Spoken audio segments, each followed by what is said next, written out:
आत्मा वास्तव में ब्रह्म ही था और वह स्वयं को ब्रह्म के रूप में जानता था। जो इस सत्य को वास्तव में समझ लेता है उसे देवता भी पराजित नहीं कर सकते। वह उनके ही आत्म स्वरूप को जान लेता है। किंतु जो इस बोध से रहित होकर देवताओं की उपासना अलग पहचान की भावना से करता है, वह देवताओं के लिए केवल अन्य पशुओं के समान होता है। देवताओं में क्षत्रिय प्रवृत्ति प्रधान है, जैसे इंद्र, वरुण, रुद्र। राजसूय यज्ञ में ब्राह्मण क्षत्रिय को श्रेष्ठ मानकर सम्मान करते हैं, यद्यपि ब्राह्मण ही ज्ञान द्वारा क्षत्रिय की शक्ति का मूल स्रोत है।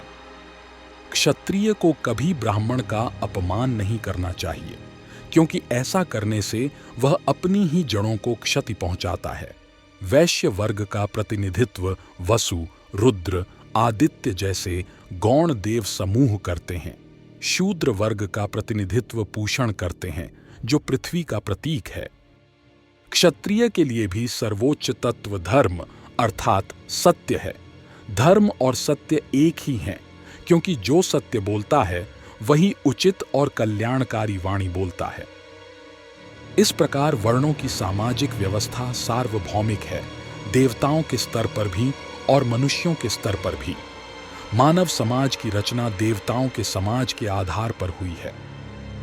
फिर भी सभी के लिए ब्रह्म की अनुभूति ही परम लक्ष्य है। यदि मानव जीवन इस चेतना की प्राप्ति के बिना व्यतीत हो जाए तो वह अनुपयोगी रह जाता है। यह ऐसा है जैसे न पढ़ा गया ज्ञान या न किया गया कर्म।